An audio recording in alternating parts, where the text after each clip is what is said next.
Welcome back.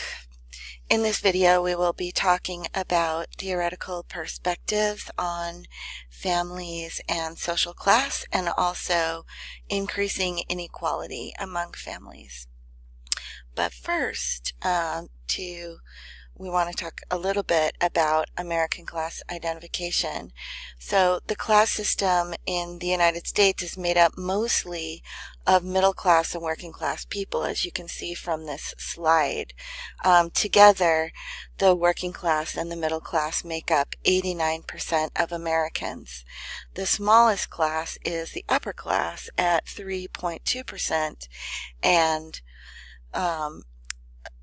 the second smallest class is the lower class at 8%.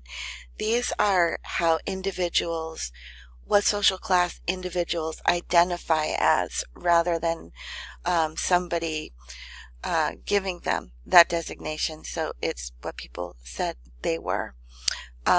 Right now, the largest class in the United States is the working class. Usually it's the middle class, but that has been declining. So the answer to your third quiz question is the working class. Question 3, option 2, the working class. So to understand the place of families within the class structure from a sociological viewpoint, we look to various sociological theories. So structural functionalism perspective is where we will begin. It's sort of the traditional way of looking at things, sort of an old-fashioned kind of way of looking at things from a sociological perspective. So from structural functionalism, we focus on the functions of inequality within the class system. The first assumption within this theory is that inequality is prevalent in almost all societies, so therefore inequality must serve an important function for the smooth running of society. The theory goes like this, that some jobs are more important than others and more difficult to do. Society needs a way to find and train the most talented people for these jobs and motivate them to perform well and stay in their jobs, although they are difficult. A system of unequal rewards, like unequal pay, serves this function. It creates incentives to strive for the best job that you can get. Under structural functionalism, unequal rewards are necessary to entice people to get the training necessary for the most difficult and important work. Therefore, social classes are beneficial to society to keep talented people in the most important jobs. So there is a lot of criticism about this theory, but one of the most important criticisms to this approach is related to social constructionism that we've been talking about this summer, which is who defines which jobs are the most important for society.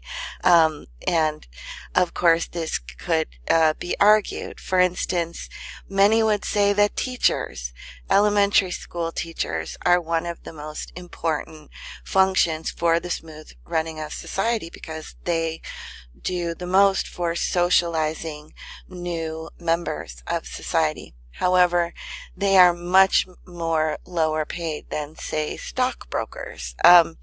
So structural functionalism does have its problems, and that's one of the reasons that we call it old-fashioned. The conflict perspective draws from the work of Karl Marx in the 19th century. While functionalists see inequality as beneficial to healthy competition in society that produces top-notch workers for the most important jobs, conflict perspectives sees inequality as not necessary for a functional society and is the result of economic exploitation of one social group over another, where one group uses another group to help them to increase profits. Structural functionalism sees the division between the classes as one of skills and expertise, but conflict perspective sees it as a division of ownership. Those who own property and capital dominate those who don't, who, since they own nothing, must sell their labor cheaply and are thus exploited for profit and gains by those of the ruling class.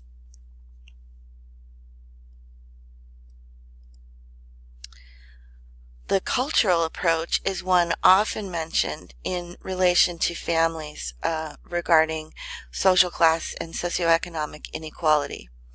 Coming from the cultural approach, sociologists, and I have to say there are a few of them who look at this from the cultural approach, examine the values, behaviors, and lifestyles of those within social classes and what they have in common to explain inequality.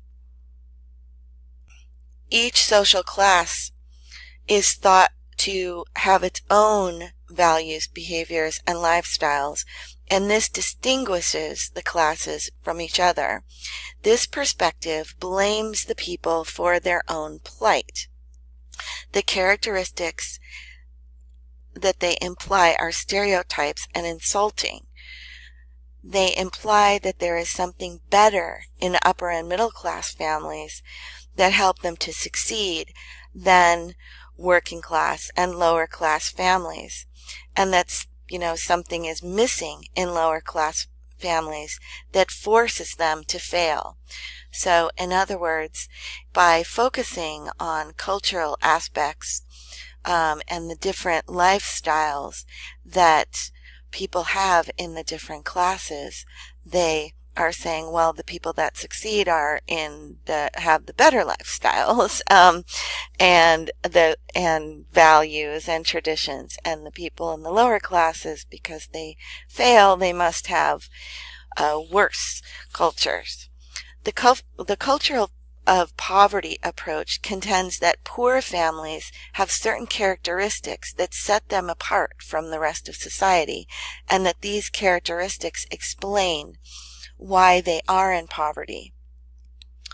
Often single parent households are pointed to for perpetuating poverty. Poverty is seen as immoral. The victims of poverty are blamed for their own financial state. The main problem with this theory is that it ignores structural reasons for inequality, such as differential access to education, differences in social capital, and not starting out with the money to help you along in the first place.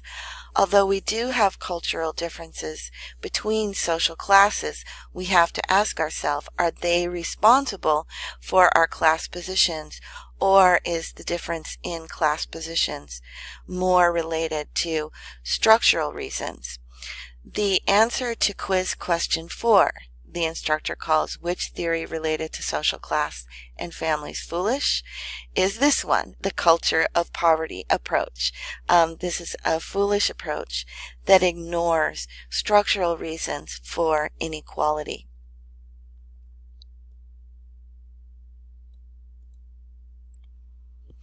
Okay, so we'll move on to increasing inequality.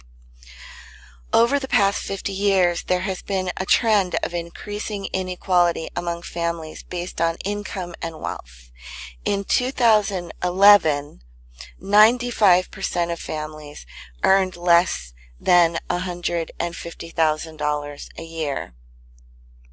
I'm going to show you this slide, which shows this. And 30% earned less than $37,500 per year. This means that the top 5% receive 22% of all income in the United States, which is a lot of inequality. As you can see from this slide shows differences between differences in inequality by year. over time.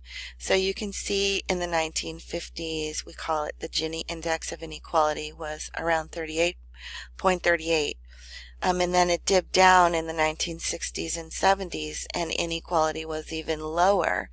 But since the 1970s, you can see it has been increasingly growing and rising. And so the rate of inequality is very, very high right now. So what are some reasons for this? Some public policy has changed that has kept poor people from improving their position. Minimum wage has remained stagnant and inconsistent with inflation over time. So growing a growing number of single parent families are moving into poverty, and dual earner families are needed. So where in the past it was possible for there to be just a single earner in the family, that's become increasingly no longer possible.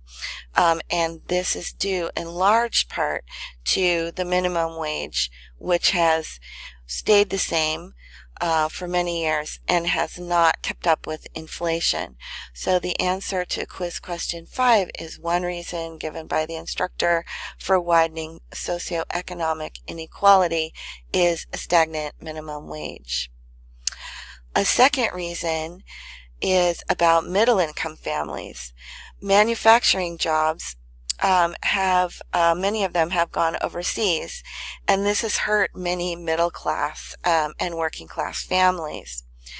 Not jobs that do not require college are fewer and also pay less. These jobs have also been outsourced to other countries.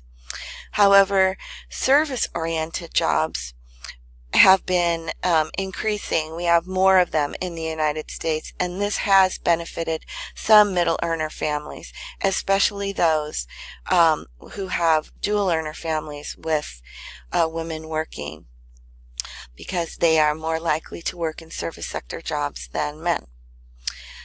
The third reason is about the new super rich. Government policies have bolstered the position of people in the upper class, such as deregulation of the financial industry, reduction in taxes on some types of income and on people in the upper classes, relaxed restrictions on corporate lobbying for these types of policies that benefit the wealthy.